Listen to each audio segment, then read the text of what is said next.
Leamos la Biblia. Conozcamos al Señor de una manera más íntima. Deja que el Espíritu Santo te hable a través de la palabra. Recibe su refrigerio y nuevas fuerzas para estar siempre firme en la certeza del amor de Dios por ti.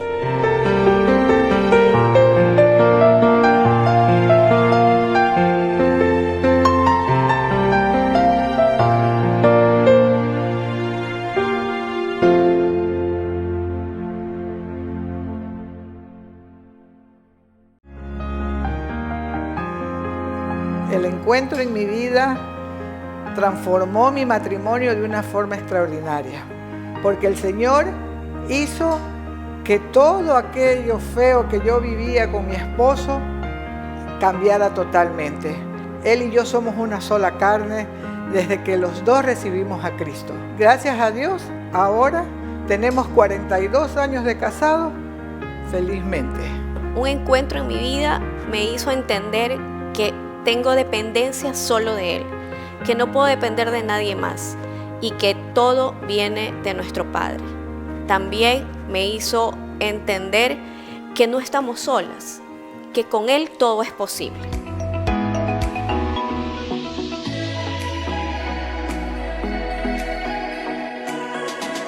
Yo invito a todas aquellas mujeres que están en problemas ahorita con sus sentimientos, con sus esposos, que vengan al encuentro, porque es un tiempo muy bonito que transforma vida, que transforma el matrimonio.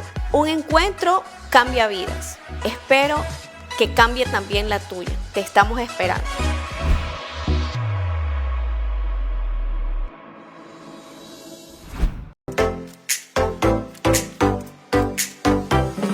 Mamá, no estás corriendo sola. Te invito para poder conversar sobre este tema el 5 de mayo a las 18:30 en el Templo Central Israel. Mamá, no corremos sola. Dios te bendiga.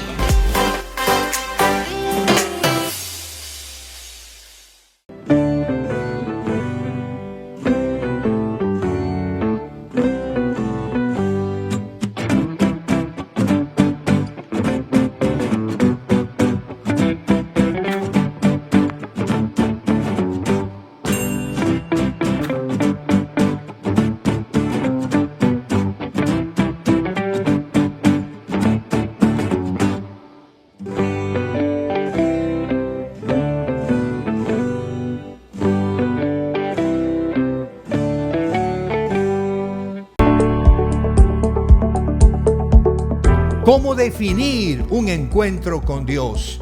¿Qué aspectos lo caracterizan? ¿Qué huellas dejan? Y sobre todo, ¿cuál es el propósito del mismo? Nueva identidad, nuevo nombre, la palabra que estaremos compartiendo este domingo en nuestras celebraciones. En los medios digitales a las 11 horas por Israel TV Online y en su reprise a las 20:30. Con el Señor siempre hay nueva identidad, nuevo nombre.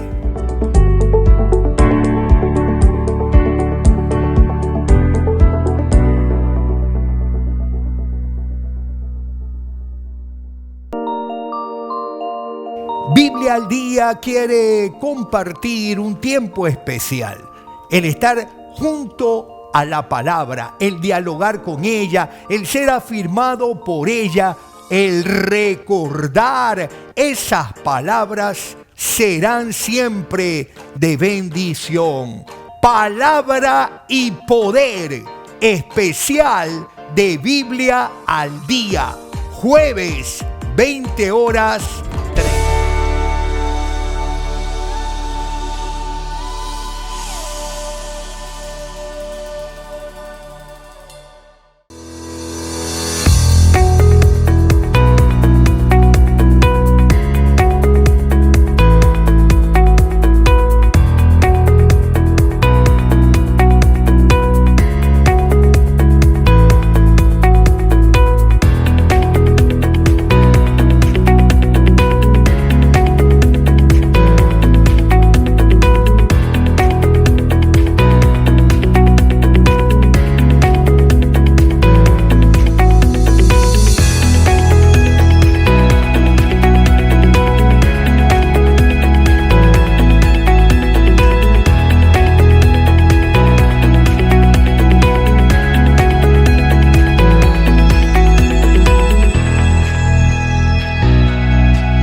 la obra del Señor. Transferencia bancaria, Banco del Pacífico, cuenta corriente 7257-449, Iglesia Bautista Israel, RUC 099-1374-72-8001, correo yacelsi@hotmail.com, Iglesia Israel Templo Central, Víctor Emilio Estrada 822 Higueras, de lunes a viernes, de 9 horas a 17 horas 30. Retiro en domicilio. Contactarse con Elsie Ordóñez Castro al 099-786-1893. El Señor bendiga, provea y prospere a su pueblo, que lo ama, lo honra y cree en su palabra.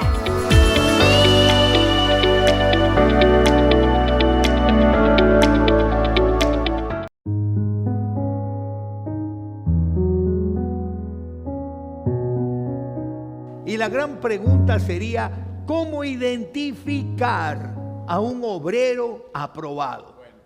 Ahí tienes dos factores en aquello. El primero es los frutos que emite el obrero, pero el espectador, el que está en teoría receptando, tiene que también a la par desarrollar la capacidad del discernimiento. Eso solo el Espíritu Santo te lo da. Entonces, cuando tú estás tergiversando algo que sabes que previamente tiene base divina, hablando para ese contexto, por no decir base bíblica, aquellos que tienen conocimiento y disciernen, saben si es que aquel obrero aprobado, entre comillas, realmente es alguien enviado por el que decía ser. Hay una expresión, mi querida Oscarlis, que valdría la pena volverla a leer. Y allí Pablo nos da una característica. En la segunda, podríamos decir, en el segundo párrafo, Pablo nos deja ver cuál es una característica de un obrero aprobado. Nuestro propósito es agradar a Dios. O sea, lo que ellos... ¿Y no a quién? Termina ahí la dice, expresión. Nuestro propósito es agradar a Dios, no a las personas. Ok, listo. Entonces, ¿cuál sería tu perspectiva, tu criterio en función de eso?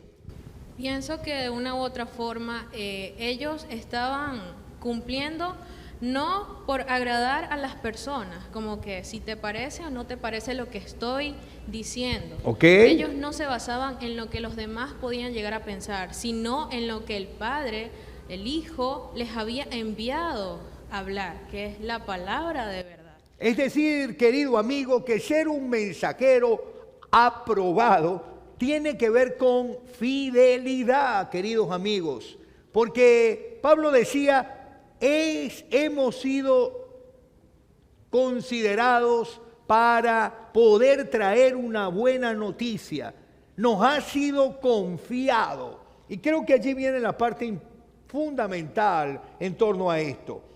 El obrero aprobado va a mostrar su aprobación porque es fiel a lo que se le ha dicho. Podríamos decir cuán desafiante hoy es ser fiel a eso que Dios nos solicita cuando estamos en medio de un sistema en donde cada vez más el mundo, la gente, quiere tomar distancia de lo que nuestro Dios comparte y establece. Yo lo veo desde este punto. Hay agendas hoy en día que tratan de marcar nuestra manera en cómo vemos la sociedad, en cómo vemos nuestra educación, es más, y quieren marcar la manera en cómo hacemos iglesia, o cómo vemos e interpretamos la fe. Y ahí es donde este punto entra justo a la llaga. Dice, nosotros no hacemos esto para agradar a personas, o a agendas, o grupos económicos, o sociales. Hacemos esto para agradar a Dios. ¿Cuán sencillo es agradar a Dios y no a los hombres? Para agradar al hombre, muchas veces, hablo como joven, para agradar al hombre simplemente hay que hacer lo que a él le place. El hombre quiere que yo sea así, bueno, tengo que hacer así, ya me aludan, soy todo, me colocan en un estado, wow, es increíble. Pero cuán importante es para nosotros el agradar a Dios, y es aquí donde entra algo que hace que nosotros vayamos en contra de lo que la humanidad cree que es verdadero, lo que la humanidad cree que es real. O sea, agradar a Dios es extremadamente hoy en día, creo que un desafío hablo como joven, para la juventud, un desafío y creo que también para los adultos, porque nos hace estar en una posición, nos hace estar tomando acciones, actitudes que van en contra de la humanidad. Y siguiendo un poco lo que comúnmente comparto con mi casa de vida, hilvanando alrededor de lo que el texto nos presenta, yo comenzaría un poco a plantear algunos nunca será inútil. ¿Qué nunca será inútil? Si usted comienza a hilvanar en el texto, salta el primero. Nunca será inútil agradar a Dios. Entonces, si usted está aquí para escuchar palabra del Señor, ya viene la primera. Nunca será inútil agradar a Dios, aunque eso tenga un precio, aunque eso lleve la desaprobación de muchos, aunque eso genere controversia, pero si es el Señor el que lo está guiando, nunca será inútil agradar a Dios. Abraham. Bueno, dentro de todo esto que hemos conversado, yo quiero decir algo. Leyendo a Pablo, escuchándolos a ustedes, siento que Pablo nos está marcando algo. El motivo y el método de todo creyente. ¿Cuál es el motivo por el que predicamos? Porque hemos sido escogidos por Dios, porque queremos agradar a Dios, y el método nos está dando aquí el método. Tenemos que no buscar agradar al hombre, sino a Dios. Eso es lo principal. El mensaje de la palabra no se debe de cambiar nunca. No debemos de buscar adular, no debemos de buscar obtener beneficios, no debemos de predicar con malas intenciones, con artimañas. Pienso yo que Pablo aquí nos está dando, como dije, el motivo por el cual un creyente hace la obra y el método de cómo hacerlo también. Si la verdad no es para destruir, sino para restaurar, la manera como presento la verdad va a ser determinante. Otro punto a destacar, Juan 8:32, Jesucristo dice, conocerás la verdad y la verdad te hará libre. Usualmente tomamos ese versículo, es muy poderoso, puedes evaluarlo de muchas maneras, porque Jesús era particularmente misterioso, pero preciso a qué decir, pero no tan explícito para que así el misterio del que lo dice se mantenga y te pueda cuestionar. Entonces dices, conocerás la verdad y la verdad te hará libre. Te queda preguntando, claro, ¿cuál es la verdad? Cuando estás guiado por el Espíritu, pero uno usualmente lo toma a conveniencia, cree que tal vez es algo que puede aplicarse en cualquier forma predecible o cuando te va a gustar, y no. Ok, tú puedes saber una verdad y probablemente esa verdad, dependiendo de tu caso, va a ser negativa o positiva, porque la verdad tiene un precio, te va a hacer libre, pero tiene un precio. Entonces es bueno vivir a veces una verdad compleja y dura con tal de que te forje a abrirte los ojos. Porque Dios también obra así, en el ámbito espiritual y en la sociedad. Por eso es que la Biblia tiene varios matices. Decía una frase de un escritor, hay verdades que te ciegan y otras que te abren los ojos. Entonces Jesucristo es claro, te tengo que dar en muchas ocasiones esto, no significa que te va a empatar en toda ocasión. Creo que hay algo importante, perdón Andrés, creo que nos ayudaría mucho poder escuchar lo que Pablo viene a continuación, porque la actitud que aquí presenta responde en gran parte la pregunta que estoy planteando. Abraham, por favor, léenos esa parte. Como apóstoles de Cristo, sin duda teníamos el derecho de hacerles ciertas exigencias. Ahí está. ¿Cómo tenemos el derecho para presentar la verdad como nosotros creemos? Pero ¿cuál es la actitud de ellos? Sin embargo, fuimos como niños entre ustedes. O bien, fuimos como una madre que alimenta y cuida a sus propios hijos. Los amamos tanto que no solo les presentamos la buena noticia de Dios, sino que también les abrimos nuestra propia vida.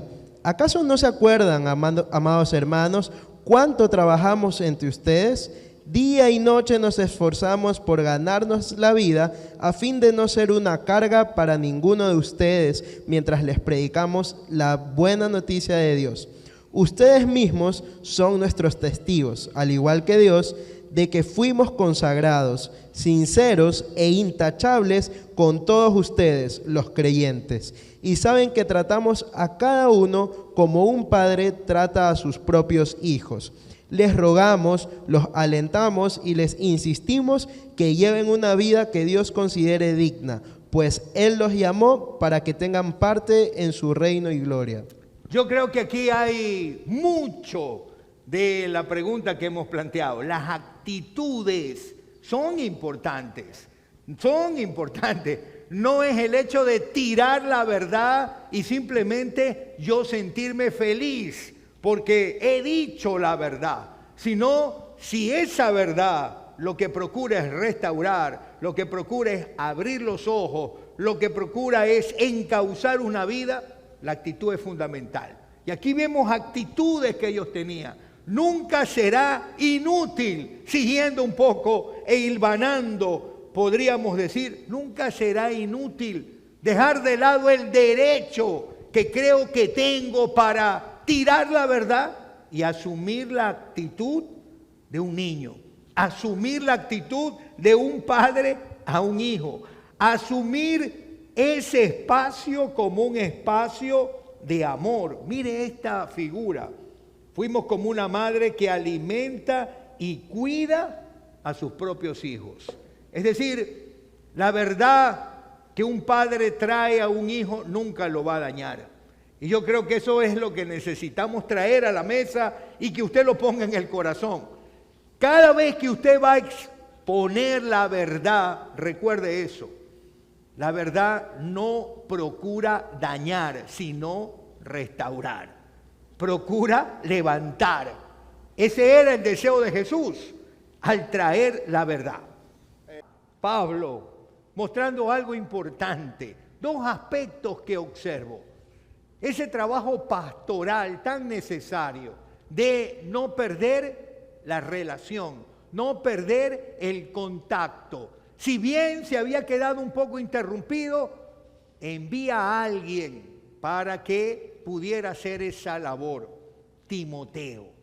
Y hemos hablado tanto de Timoteo aquí, nuestras dos últimas series tenían que ver con Timoteo y volvemos a algo importante, la confianza que un joven recibe de un hombre adulto como Pablo. Volvemos a esto. Cuán valioso es en el camino de la fe que alguien nos empodere, que alguien confíe en nosotros, que alguien nos encargue responsabilidades que posiblemente para algunos no estamos listos. Pero mira, Pablo confió en un adolescente. ¿Qué desafío eso nos deja hoy para la iglesia de este tiempo? Donde seguimos acuñando esa mentalidad de pensar de que el adolescente, el joven, no está listo, todavía no está listo. Pablo pensaba que Timoteo estaba listo. Y yo les pregunto a ustedes, buenos representantes de Timoteo, ¿están listos?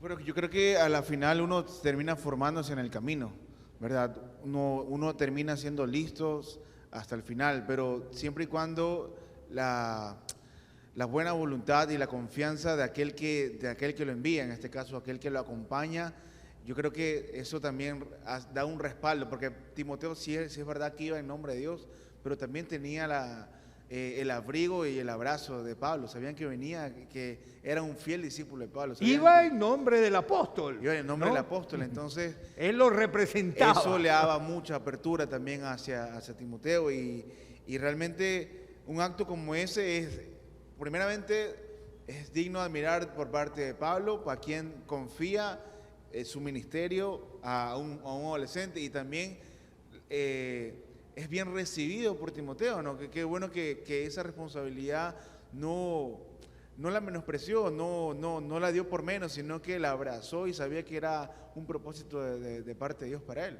Qué importante es, Oscarly y Abraham, tener claro lo que Timoteo iba a hacer. Y aquí Pablo lo deja claro. ¿Para qué le envía a Timoteo? Y él dice que lo envía para que los fortaleciera, número 1, les alentara en su fe y los ayudara a no ser perturbados por las dificultades que atravesaban.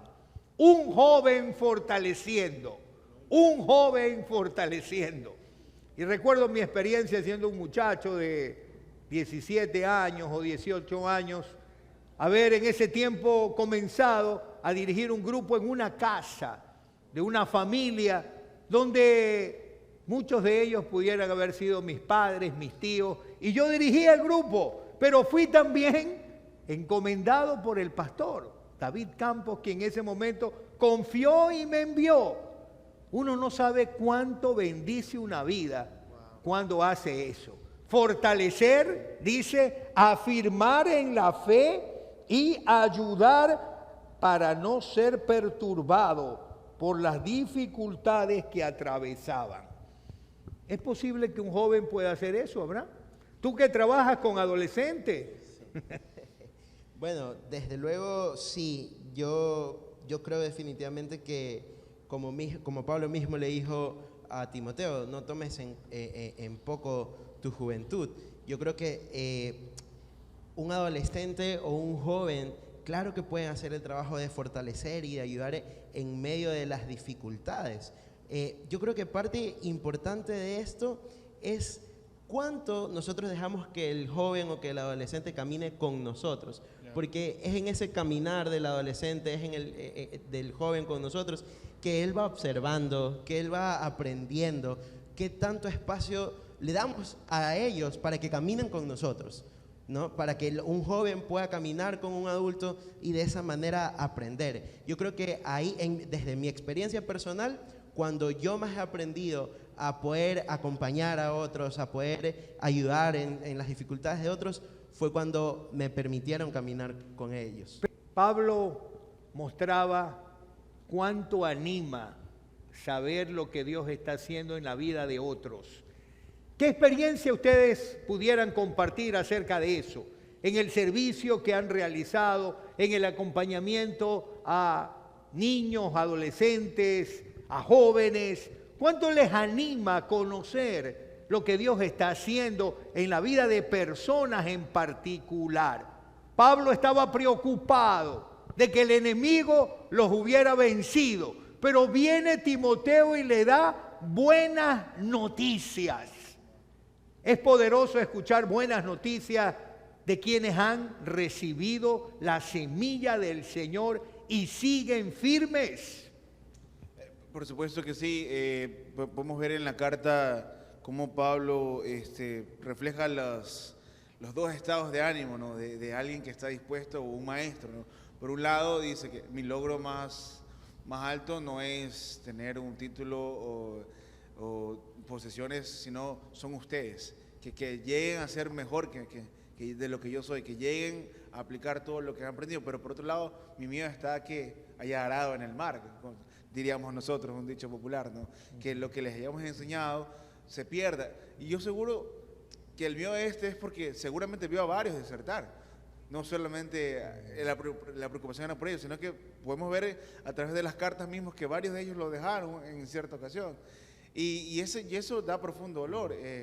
Sí es verdad que en las veces que me he tocado acompañar a personas o parejas o mis amigos mismos, ahora último, esta semana que estuvimos en el velorio de mi primo, qué bueno poder ver amigos muy cercanos que estaban ahí, en mi momento más duro, en mi momento más triste, que estaban ahí conmigo. Y yo digo, wow, son amigos, hermanos en la fe, que Dios me ha regalado y que valen muchísimo más que cualquier otra cosa que haya podido ganar. Entonces, Qué bueno que podamos tener esas alegrías, que Dios permita que podamos tener esas alegrías. Pero esas alegrías no van a venir a menos que tú te muestres, amigo, a menos que tú también decidas invertir tu vida en los demás y dejar que las personas inviertan su vida en ti. ¿Cuánto genera alegría el recordar eso, no? Y cuando uno puede recordar historias, siempre van a venir nombres. Estoy seguro de que cuando Pablo estaba pensando en esto, estaba entendiendo algo. Nada de lo que hace el Señor será en vano. Nada. El paso nuestro por algún lugar no será en vano.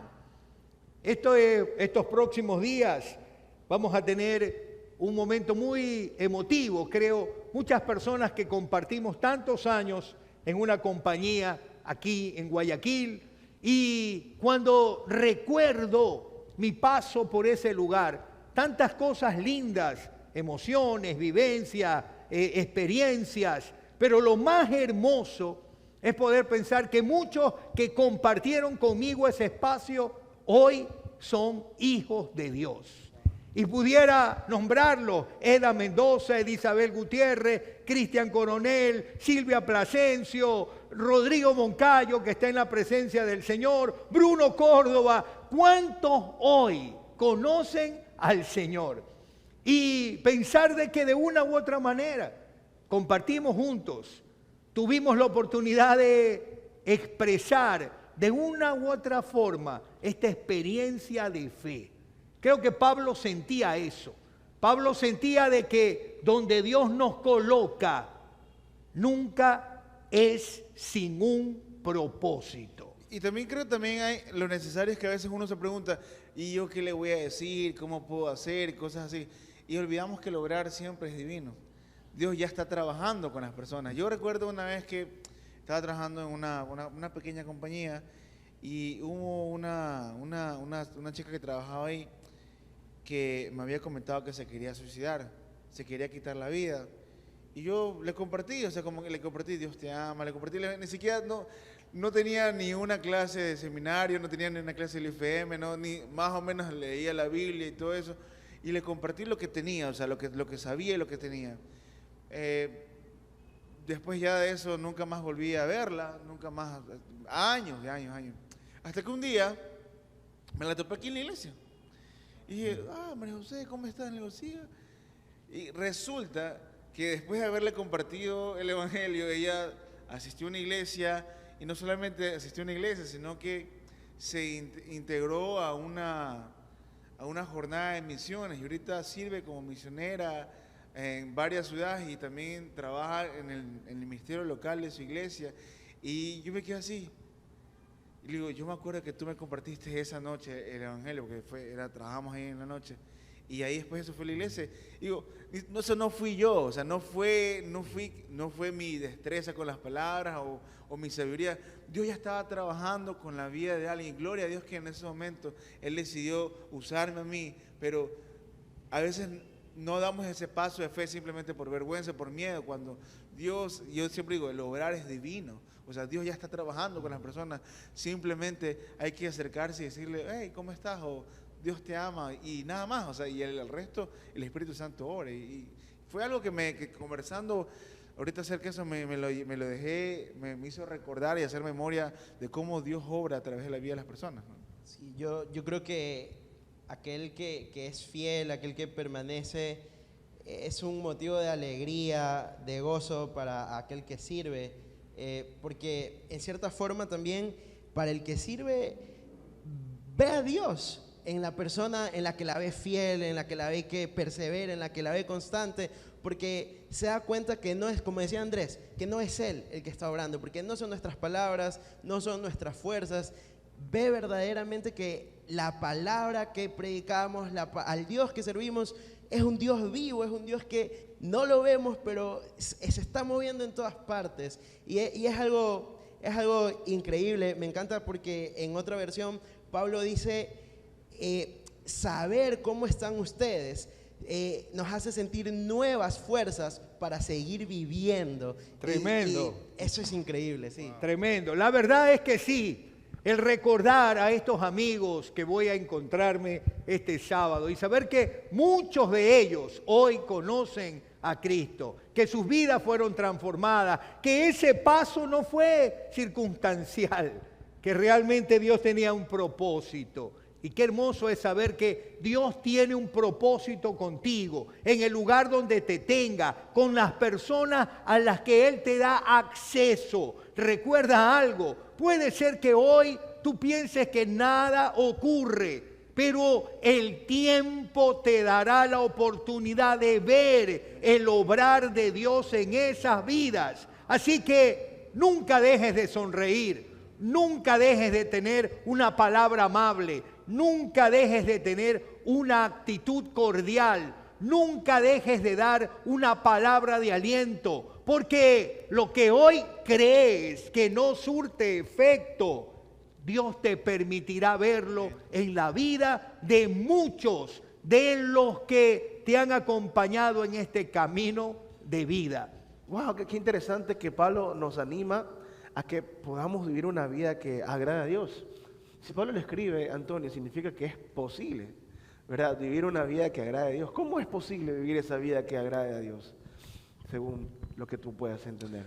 Aquí hay algo curioso que el apóstol Pablo enfatiza, no netamente a este versículo en Tesalonicenses, sino también en el estilo de vida que él tenía. Él siempre reflejó que tener una comunión con el Espíritu era algo sacrificado. Yeah. ¿Okay? La palabra sacrificio está acompañado del servicio, y el servicio y el sacrificio engloban la adoración. Así que una manera de estar viviendo en el Espíritu es mantener esa simbiosis. Es lo más cercano a que tus frutos estén demostrando quién eres. ¿Alguien?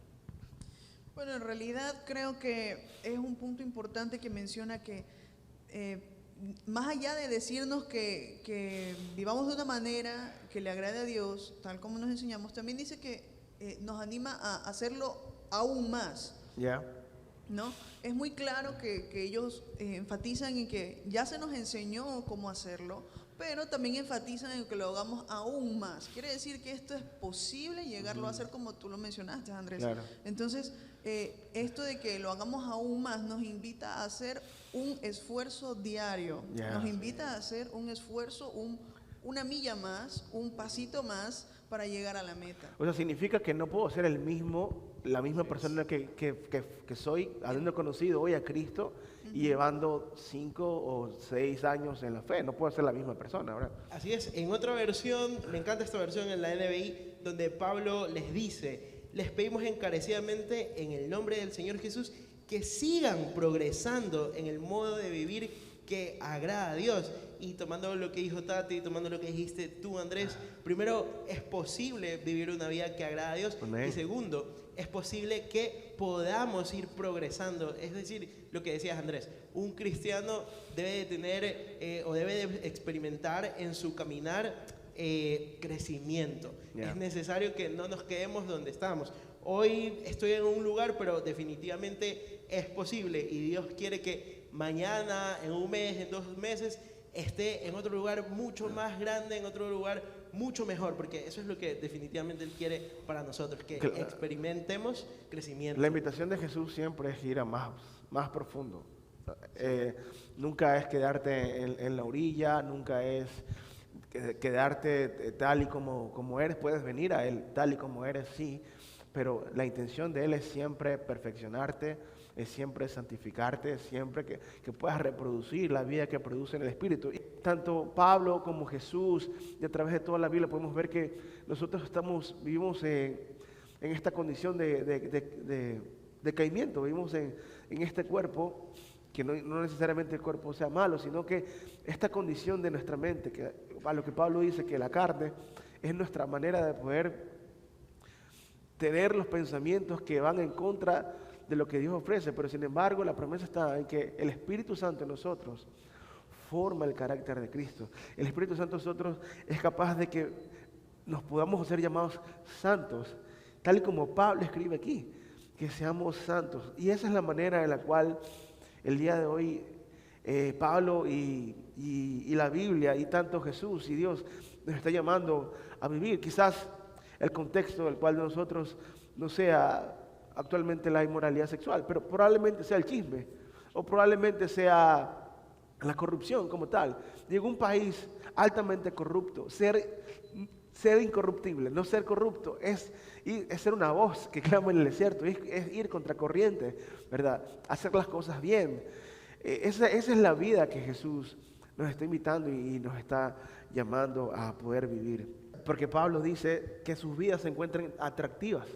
Porque podríamos decir que alguien ideológico que está convencido y vivir por su... Y eso es con la coinonía, con la comunión. Exactamente, porque Hitler tenía sus ideales y estaba dispuesto a ir con todo por tratar de cumplirlos. Entonces, alguien puede decir, yo creo en Cristo, pero a pesar de eso voy a ir a pisotear a todo el mundo y a que se me pone en el camino. Sin embargo, ¿cuál es el parámetro que Pablo te está invitando a vivir de esa manera? Vivan de tal manera que sea agradable. O sea, de tal manera que sea misericordiosa, que sea amorosa, de que tus intereses no sean negociables, claro está, pero que no puedas aplastar o no puedas sobreponerte a las otras personas. Porque ¿cuál es el fruto de eso?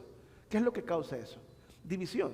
Lo que causa eso es división. Lo que causa eso, en lugar de fortalecer, en lugar de redimir, lo único que causa es división, es miedo, es desapego y por último un rechazo completamente de la fe, lo cual al menos yo he sido testigo de cómo personas han rechazado completamente la fe debido a que se la ha planteado de una manera con ideales que van con todo al frente y sin importar absolutamente nada. O sea, ¿qué piensan ustedes acerca de eso? Yo tengo una frase y es que letra sin corazón es imposible tener devoción. Y en algún momento lo dije y es uno de los pilares que me rijo. A mí sinceramente la experiencia de fe de la vida hizo que me llegara esta suma igual tal cosa. No sé si a alguien más se le habrá ocurrido, es muy probable que de una manera idéntica o similar, pero es un patrón general. Si tú estás a cada rato predicando con la voz o con tu accionar a una persona algo y la gente puede estar convencida que es una verdad o le da el beneficio de la duda porque sabe quién eres, pero si no lo estás predicando con amor y solo con directrices, eso es arena en el mar. La persona va a tomar todo lo opuesto a lo que tú querías sembrar y no va a creer en tus ideales. Correcto. O sea, es que yo recibo aquí de parte de Pablo como un desafío, porque tomando el contexto que tú nos diste, Andrés, de que como ellos estaban esperando la venida de Cristo, muchos habían dejado de trabajar, empezaron a vivir a costa de los demás, a costa de las ofrendas de las iglesias y se convirtieron en una carga. Yo siento un desafío de Pablo cuando Pablo les dice a ellos, ocúpense de sus propios asuntos y trabajen con sus manos. Yo siento que Pablo aquí está desafiando que la vida del cristiano debe de ser integral. Amén. No exactamente. no debemos de dejar a un lado, apartar el lado del trabajo, que solo soy excelente dentro de la iglesia, pero en el trabajo, en mis estudios, no me esfuerzo, soy una carga, busco depender de los demás. Y yo creo que también esto al final, como dice Pablo, dice, entonces aquellos que no son creyentes respetarán la manera en la que ustedes viven. Compartir la fe es más efectiva cuando nuestros frutos hablan por sí mismos. En vez de que nuestras palabras hablen, nuestros frutos deberían de hablar por nosotros, y yo creo que esa es la manera más efectiva de tocar el corazón de alguien que no cree en Dios, que no conoce en Dios. Vivir un cristianismo integral, como dijiste, en amor, en bondad y siendo también responsables. Pero ahí viene algo interesante, Abraham, y es el hecho de que Pablo arranca con una afirmación. Ustedes no necesitan que yo vuelva a escribirles acerca de eso, pero finalmente termina haciéndolo. Y me encanta esta tensión. No necesitan, pero al mismo tiempo lo necesitan. ¿Será que en la vida de fe nos pasa eso? No necesitamos en el sentido de que lo sabemos, pero necesitamos para tenerlo siempre presente en nuestro diario vivir. ¿Cómo lo entiendes? Es que, claro, Pablo empieza diciendo de que no necesitan porque a veces pasaba, ¿no? Y no solo en esa época, sino atrayéndolo a nuestra realidad, en que hay momentos en donde nos concentramos en el cuándo va a suceder, cuándo va a pasar, cuándo será el día, en vez de enfocarnos en la persona que viene. Ese es el centro de esto, en que nos enfoquemos en la persona que viene. Y termina poniendo estos ejemplos. ¿Por qué? Porque ambos ejemplos son ejemplos de situaciones que se dan de una manera inesperada, de una manera que nadie se lo va a imaginar, nadie va a saber cuándo va a suceder, y lo dice ¿por qué? Porque yo creo que la venida de Cristo debe estimularnos a que estemos en acción, a que no nos adormitemos, a que no nos acomodemos a las circunstancias, sino que seamos estimulados a accionar. Siguiendo la propuesta de Pablo, alerta y lúcidos, alerta en relación a este arquetipo, ladrón en la noche. Hay que estar alerta, porque nadie sabe cuándo el ladrón va a venir. Por eso la figura de estar alerta es determinante. Hay que estar alerta porque hoy puede ser el último día y vivirlo de tal manera de que siempre lo entendamos así. Pero hay que estar lúcidos, dice Pablo, lúcidos frente a un momento hermoso como el arquetipo de la mujer embarazada. Muchas veces el dolor, cuando termina siendo el centro, no nos deja ver lo que genera ese dolor. Y qué hermoso es que la experiencia de fe siempre trabaja ese aspecto, el aspecto de cómo a través del dolor estamos siendo ministrados, limpiados, purificados. Pero si me quedo con el dolor per se, no soy lúcido, porque no entiendo de que apenas ese dolor es un paso para lo que va a venir, para lo que se va a mostrar, la gloria perfecta, la gloria venidera del Señor. En esa misma línea era la motivación de Jesús a ir a la cruz, de que saber que ese momento iba a dar a luz la salvación para nosotros, la reconciliación entre nosotros y el Padre.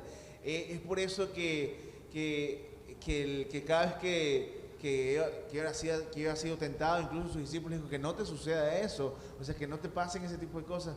Dicen, ustedes no lo entienden ahora, pero es necesario que yo vaya y que padezca, es necesario que el Hijo de Hombre padezca. Dice, ¿para qué? Para que nosotros pudiéramos ver esa luz. Y cómo a través de, cómo podríamos muchas veces paralizarnos por el miedo al sufrimiento, por el miedo a padecer, y a veces nos hemos perdido de una bendición, o nos hemos perdido de un crecimiento de parte de Dios, porque muchas veces le hemos rehuido al sufrimiento, le hemos reunido al padecimiento, cuando la verdad es que Dios utiliza el sufrimiento y utiliza en este caso situaciones para poder hacernos crecer en nuestra fe y en nuestra vida de fe. Pablo parte de una premisa que, la verdad, al decirlo, él considera de que cada uno está siendo responsable con lo que ha recibido. Yo no tengo que volver a indicarles o decirles acerca de esto.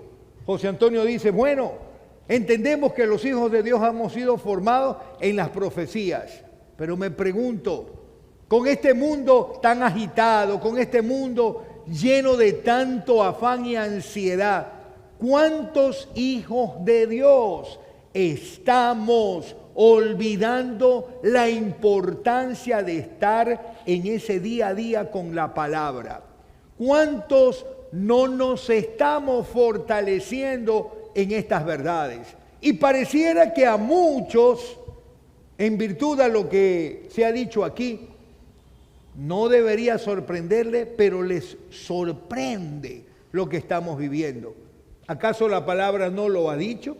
¿Acaso no nos dice que en los postreros días la maldad aumentará? ¿Acaso no nos dice la palabra que en los días finales escucharemos de tantas cosas como las que hoy escuchamos? ¿Acaso la palabra no advierte que el hombre cada día se va a distanciar más de Dios para ir conforme a su propia concupiscencia? Si esto es así, entonces, ¿qué nos corresponde a nosotros? ¿Cuál es nuestro rol? Y creo yo que allí Pablo hace algunos elementos claves que serían vitales traerlos o develarlos, ya que estamos en luz. ¿Qué tal si vamos encontrando en esta lectura aquellos elementos? Porque hay algunos ejemplos nuevamente, algunas analogías que se utilizan. A ver si las encontramos, y los que están aquí revisen el texto y también compartan. Habla acerca de, recuerdo en la lectura, de un yelmo, habla de un casco. Ya había ¿no? utilizado esa analogía en otras cartas. En Efesios y en Gálatas y también. las vuelve a utilizar en esta vez. Leamos para que todos la puedan recordar. Dice, estemos lúcidos y protegidos por la armadura de la fe y el amor, y usemos por casco la confianza de nuestra salvación. Allí entonces vemos elementos importantes. Casco. ¿Qué hace el casco? ¿Qué protege? La cabeza. La cabeza. El centro de control del cuerpo. El centro de control del cuerpo. Nos protege los pensamientos, las ideas. La voluntad. Hoy pudiéramos decir que estamos viviendo una batalla cultural donde las ideas, las filosofías se quieren imponer. Pareciera que el sistema es quien está educando hoy a la niñez, a la adolescencia y a la juventud. Y hablamos aún del niño, el adolescente y el joven que va a una escuela dominical, como refería José Antonio. Pero aunque él va a una escuela dominical, el sistema es tan fuerte, es tan poderoso, que a través de lo que le comunica está llevándolo a poner en duda si esta revelación que Dios da es verdad o es simplemente algo que se quedó en el tiempo. Lo conversábamos el domingo pasado, lo conversábamos aquí en casa, en el templo, y yo tuve la oportunidad de compartir en la tarde, y yo decía que vivimos una sociedad con una crisis de fe, pero no como una crisis de conceptos o sistematizados de creencias, sino que esa fe no se ha traducido en nuestra vida diaria. Y es por eso que hoy en día la sociedad está moldeando el pensamiento de las personas, cuando nuestra fe debe ser 100% práctica. La fe que tenemos hoy en día está diseñada y está hecha para esta vida. No está hecha para la vida que viene después de, sino está hecha para vivirla aquí y aquí en el ahora. Y hoy en día, como lo dijimos el domingo, hoy en día, ¿cuántos hombres y mujeres de fe hacen falta en las diferentes esferas de la sociedad? Hombres, pero no que tengan un sistema de creencias correctos, sino que ese sistema de creencias se traduzca en sus vidas diarias, que ese sistema rija su forma de vivir, que ese sistema rija su forma de tratar a su esposa, a sus hijos, la forma en que hacemos negocios, la forma en que trabajamos, la forma en la cómo hacemos política, cómo podemos dirigir o hacer ministerio mismo.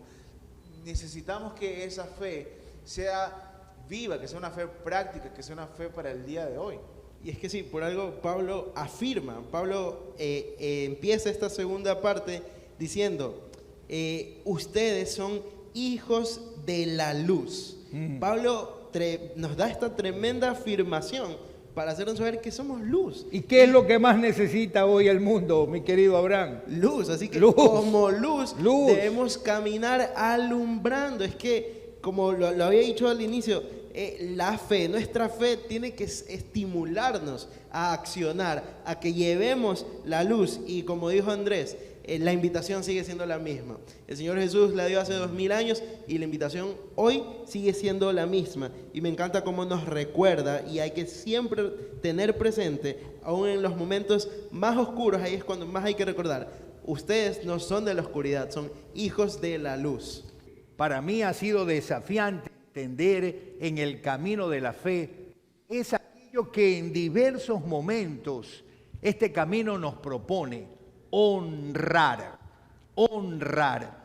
Y el camino de la fe se trata de eso, porque cuando abrazamos los valores de la nueva vida, vamos a ser desafiados en honrar. Honra a tu padre y a tu madre, nos dice la palabra.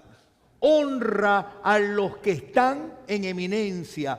Honra a aquellos que Dios ha colocado en tu vida para poder guiarte. Honra a los ancianos y a las ancianas. Y en medio de ello, creo que la honra está estrechamente vinculado con los valores, los valores de esta nueva vida. Pablo nos plantea un desafío enorme y tiene que ver con el reconocer. El reconocer. Este Pablo es el que nos dice en otro momento que reconozcáis a los que entre ustedes trabajan y sirven por amor, dice Pablo. Qué interesante es que en la vida nuestra podemos traer a nuestra mente personas que nos han dado ese ejemplo.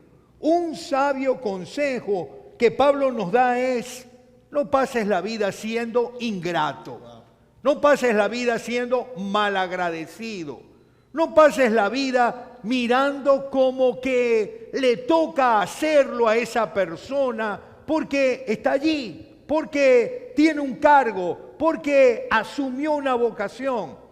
Creo que Pablo nos está hablando de valores. Y en medio de esos valores, la honra juega un papel fundamental. Pero tú has dicho algo importante, Andrés. Una honra que se evidencia a través de el amor. El amor. Y es que cuando el amor está presente, no hay duda, uno va a estar dispuesto a expresarlo y evidenciarlo de múltiples maneras.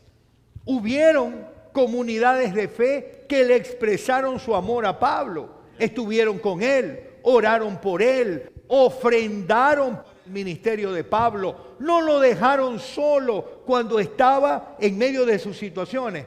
Pero no olvidemos algo también, hubieron comunidades de fe que no lo acompañaron. Y creo que en medio de eso, Pablo sigue insistiendo en la importancia de educar. Finalmente, un pastor ha sido llamado para predicar y enseñar, es decir, educar, acercar los valores del reino. Y Pablo lo hace de una manera particular. Y en mi generación había un dicho que se decía: mientras más confianza, mayor es el respeto. Excelente. Yo vengo de no tutear a los mayores, de decirle señor, señora. Yo recuerdo que estaba en un trabajo y tenía una jefa, que en paz descanse, la ingeniera Olga, y yo siempre iba como: ingeniera Olga, ¿cómo está? Y vino alguien así mucho más joven y le dijo: Olga, sí, yo me quedé así, me sorprendió porque la tuteó y me quedé así como, wow. Entonces ellos hablaban de esa manera, pero mi trato con ella siempre era de ingeniera o jefa, y era algo así como que yo venía seteado con eso, ya venía de parte mía. Pero, más sin embargo, hay una parte en la Biblia donde hablan acerca de esto, ¿no? Casi al final del ministerio de Jesús, 2 de sus discípulos le dice: hey, maestro, cuando llegue la hora, te pedimos que nos sientes a tu derecha, ¿no? Como que, a pesar, como que el tiempo que habían pasado juntos con el maestro, de alguna manera, no puedo decir que perdieron el respeto, sino que hubo una familiaridad. Y cuando tú tienes familiaridad, como que te olvidas quién es, con quién estás, ¿verdad? Y Y yo creo que la familiaridad te impide ver la posición o la gracia que ha sido derramada sobre una persona para que pueda guiar mi vida o pueda darme consejo, el consejo de Dios de parte de Él en mí. Ahora, esa parte Jesús la trata con amor y con gracia y dice, hey, sabes que no sabes lo que estás pidiendo, porque ese lugar ya está reservado para otras dos personas. Entonces, lo que digo es que ciertamente como joven, y lo vivo muy, muy seguido, que somos muy idealistas, queremos ir con todo y tenemos nosotros la razón y creemos que las personas están aquí, si ya su pensamiento o ya cumplió un ciclo en mi vida, simplemente lo descarto, simplemente ya no me aporten nada, pero es completamente ajeno a lo que Jesús propone, a lo que el reino propone y lo que el mismo Pablo propone. Si el catalizador del respeto no es el amor, entonces no sirve de nada el respeto. Simplemente es sumisión, simplemente es hacer algo porque me toca o porque quiero cumplir. Pero el catalizador del respeto siempre tiene que ser el amor. Es similar a que haya palabra pero no hay amor de por medio. Es como metal que rechina. Es tal cual. Gracias, Señor, porque fui realmente pastoreado por un hombre que fue llamado por ti. Y qué lindo es saber que necesitamos eso, necesitamos ese rol en el cuerpo de Cristo. Pero Antonio, Pablo avanza un poco más y nos da otros consejos muy válidos ya que tienen que ver con el carácter de los discípulos. Sí, esta parte quisiera, para condensarla, si Andrés me lo podría leer primero. Claro. Hermanos, les rogamos que amonecen a los perezosos, alienten a los tímidos, cuiden con ternura a los débiles, sean pacientes con todos, asegúrense de que ninguno pague mal por mal, más bien, siempre traten de hacer el bien entre ustedes y a todos los demás. Aquí hay una parte interesante en Romanos, donde Pablo dice, no creo equivocarme, que es Juan 8:30 y tanto, dice, no, Juan 8, Romanos 8, Romanos 4, por allí dice, no devuelvas mal por mal. Y esa parte es, sí, un capítulo exacto de Romanos dice, pero el versículo es tan preciso, dice, no devuelvas mal por mal. Y eso va en contra de la corriente, y Pablo lo condensa en este texto que también está diciendo, sean pacientes con todos, asegúrense de que ninguno pague mal por mal, más bien siempre tratan de hacer el bien entre ustedes.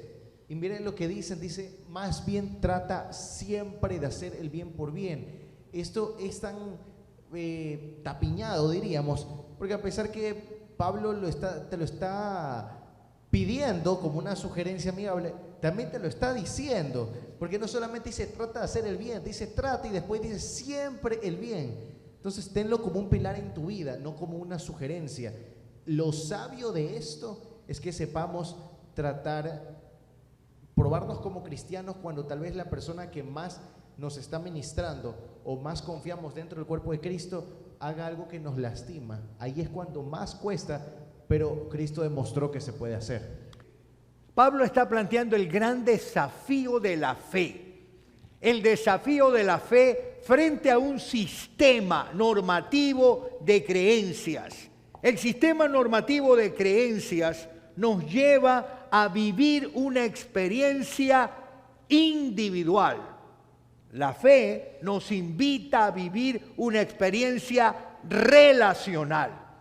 Si ustedes se dan cuenta en la propuesta de Pablo, lo que marca todo esto es relaciones, relaciones, relaciones. ¿Cómo me voy a relacionar con otro? Y ese es el gran desafío de la fe cristiana. Porque mucha gente dice, no, esas iglesias son falsos, esas iglesias son hipócritas, esas iglesias son mentirosos. ¿Cuál es el tema? El tema es que cuando uno se relaciona con alguien, deja esa actitud de mirar la experiencia cristiana como un sistema normativo de dogmas, de creencias, en donde yo lo puedo vivir de manera individual. Entro, me siento, escucho y me voy. Pablo nos propone la fe como una experiencia relacional. Y cuando usted se relaciona con otra persona, usted aprende a conocer al otro y el otro aprende a conocerlo a usted. Y allí va a ser importante estos consejos.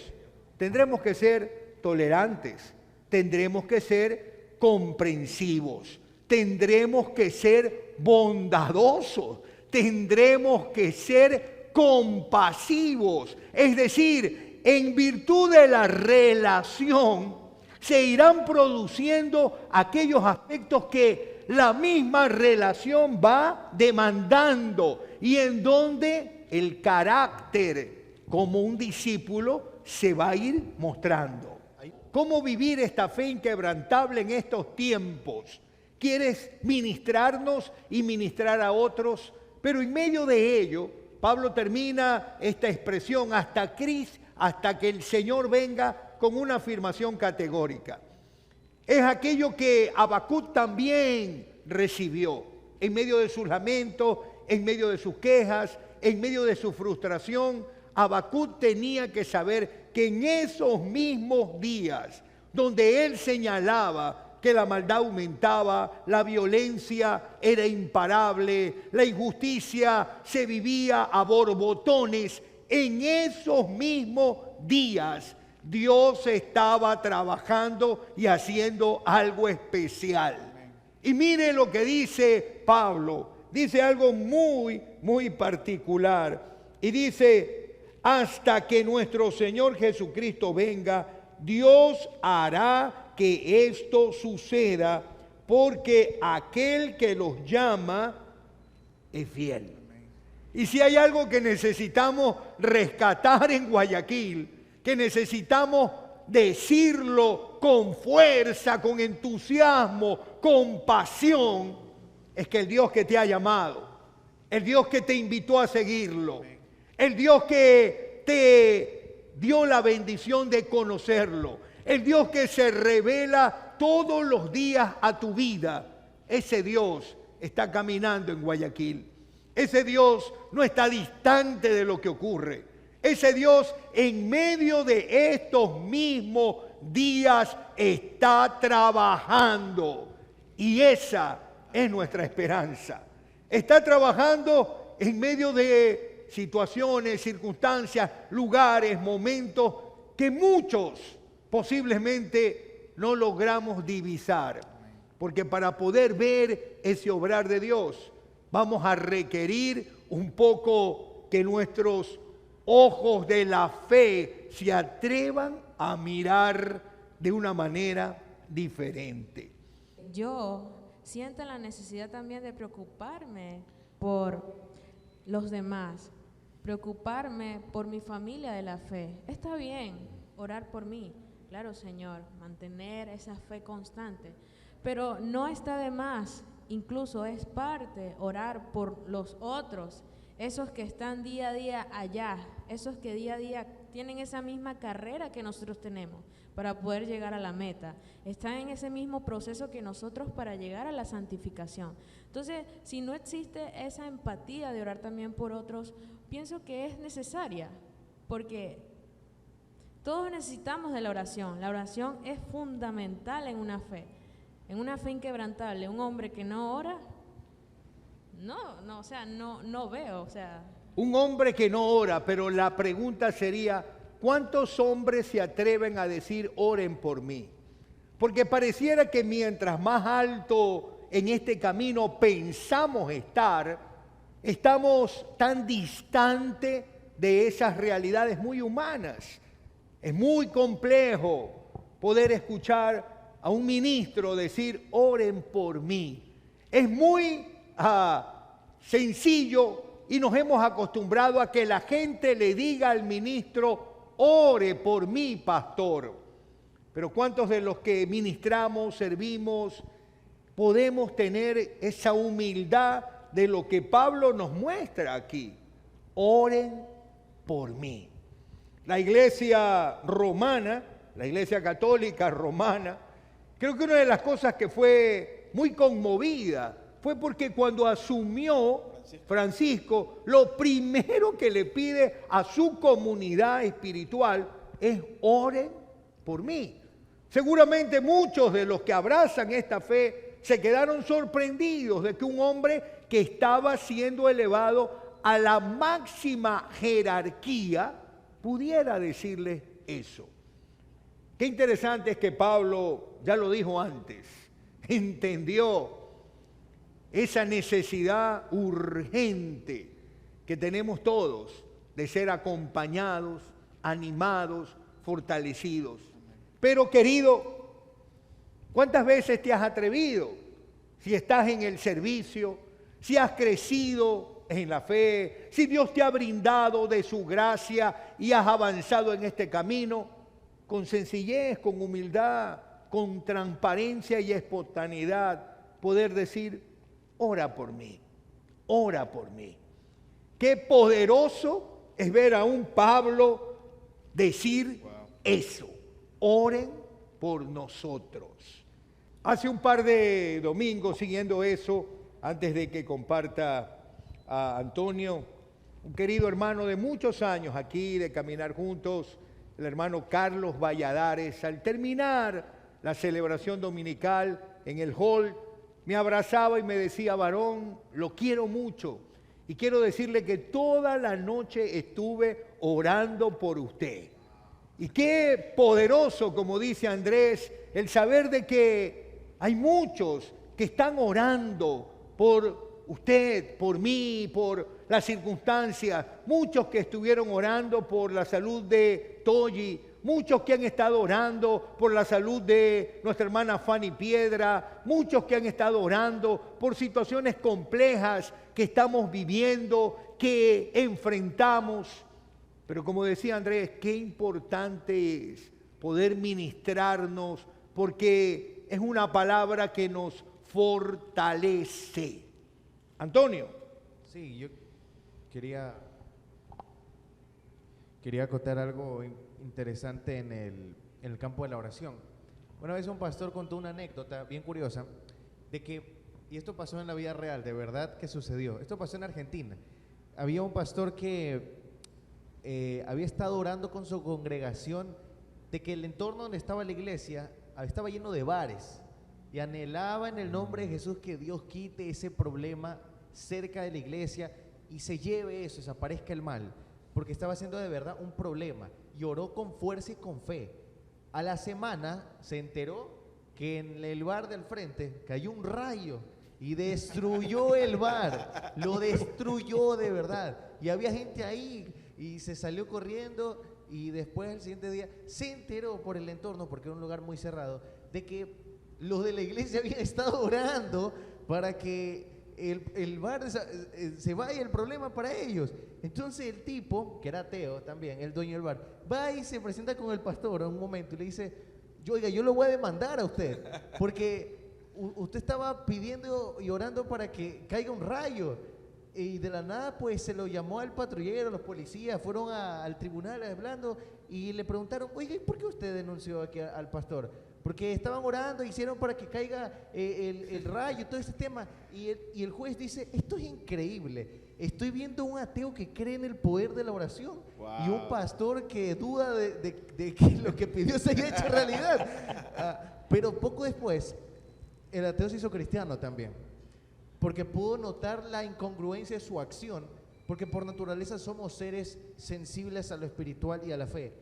De una u otra manera nos acercamos al punto, y ese es el poder de la oración, lo que quiero llegar. A veces la propia oración de algo que crees que no te está haciendo bien te puede confrontar con la verdad, y tú humillado venir a ella. La propia verdad te puede humillar a ti creyéndote que tú la estás humillando, y a la larga pues Dios te recoge. Esa es la clave de esto. Pero digo, qué importante es eso, qué importante es que las manifestaciones de afecto, de amor, puedan darse en medio de nuestra comunidad. ¿Qué opinan, chicos? Yo también tengo una gran experiencia con respecto a eso. Recuerdo la primera vez que vine a un culto de jóvenes de Generación Luz, Y yo estaba súper asustada porque no sabía en realidad qué podía pasar.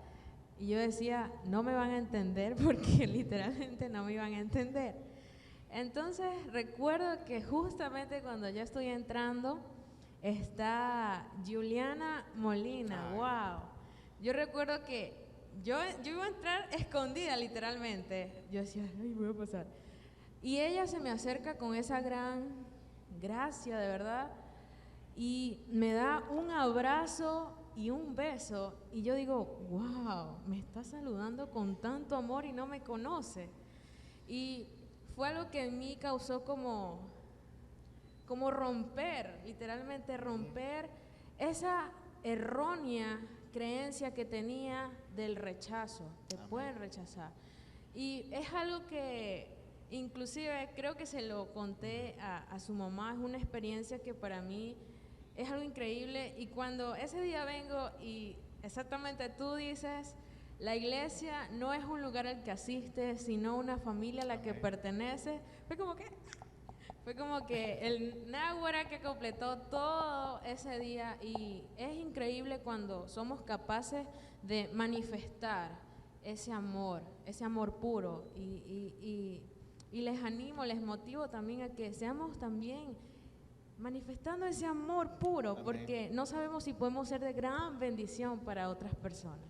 Hasta que el Señor venga, queremos ser fieles a Él. Sus últimas palabras, queridos, al terminar esta serie.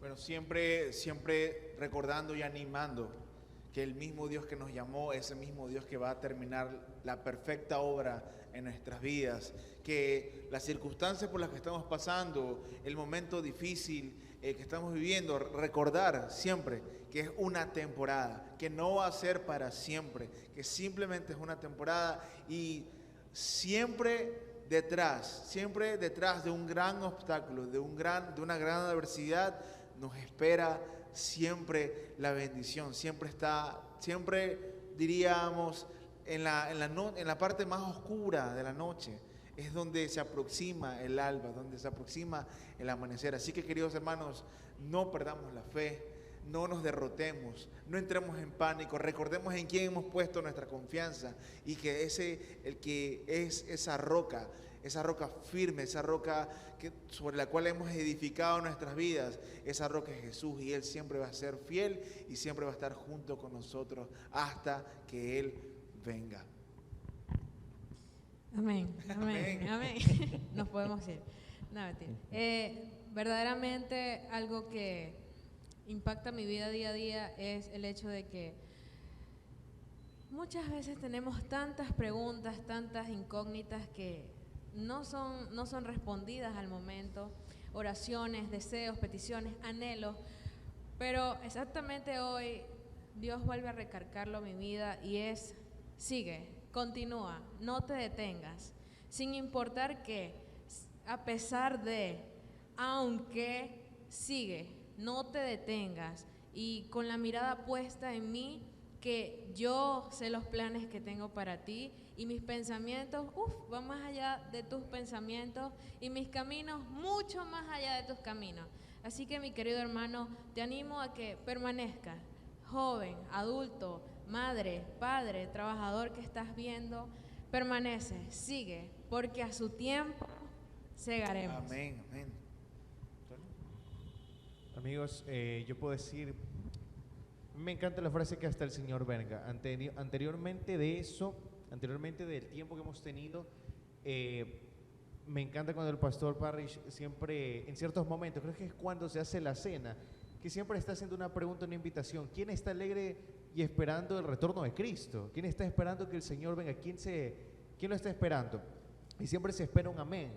Y eso usualmente da terror, pero yo creo que siempre tiene que dar esperanza.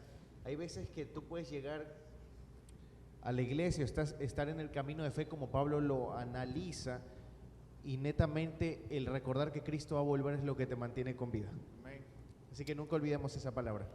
Antes de irnos, queremos compartir estas últimas palabras que nos han traído, y gracias, mil gracias, ha valido la pena. Decidimos que esta serie queríamos hacerla en vivo, un esfuerzo muy particular de quienes llegan antes para montar todo, de quienes están en las cámaras, en el switch, en el sonido, quienes hacen todo esto posible. Pero qué alegría es cuando usted valora eso, se conecta, participa, aporta. Eso nos llena el corazón.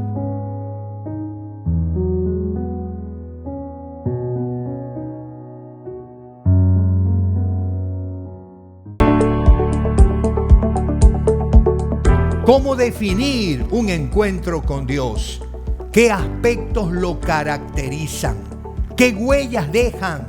Y sobre todo, ¿cuál es el propósito del mismo? Nueva identidad, nuevo nombre, la palabra que estaremos compartiendo este domingo en nuestras celebraciones.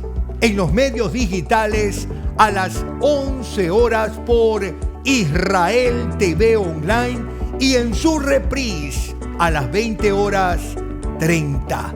Con el Señor siempre hay nueva identidad, nuevo nombre.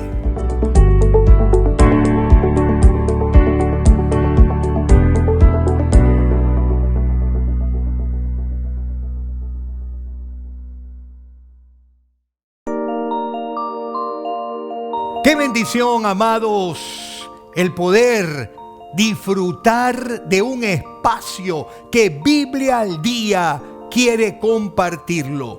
Especial desde Córdoba. Será una oportunidad para dialogar con muchos siervos de Dios que en el mundo entero están siendo usados. Jueves 20:30, no lo olvides, especial de Córdoba por Biblia al Día.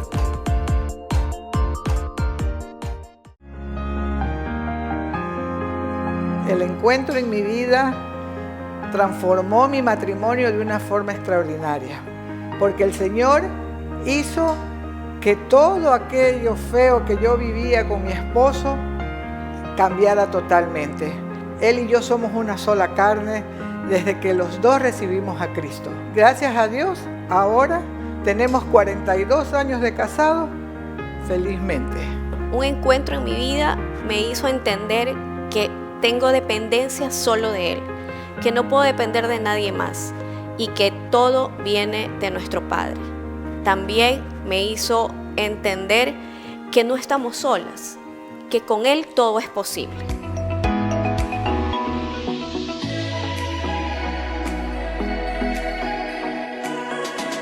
Yo invito a todas aquellas mujeres que están en problemas ahorita con sus sentimientos, con sus esposos, que vengan al encuentro, porque es un tiempo muy bonito que transforma vida, que transforma el matrimonio. Un encuentro cambia vidas. Espero que cambie también la tuya. Te estamos esperando.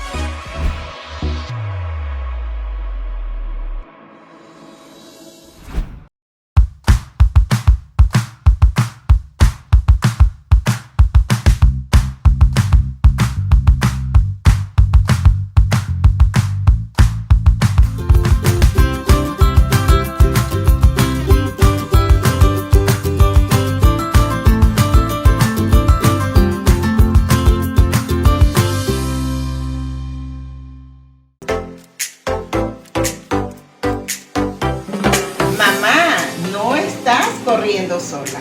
Te invito para poder conversar sobre este tema el 5 de mayo a las 18:30 en el Templo Central Israel. Mamá, no corremos sola. Dios te bendiga.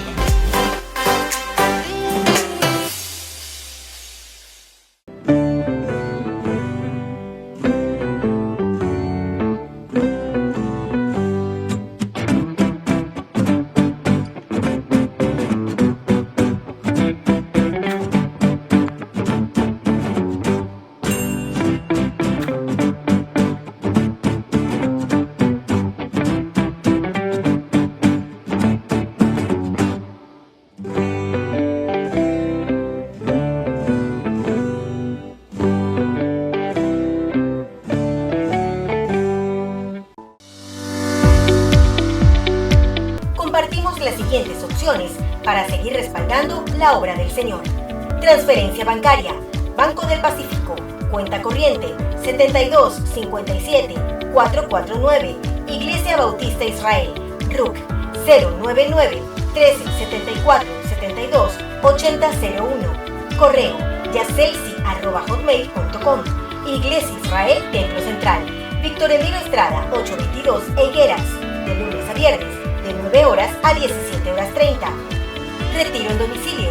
Contactarse con Elsie Ordóñez Castro al 099-786-1893. El Señor bendiga, provea y prospere a su pueblo, que lo ama, lo honra y cree en su palabra.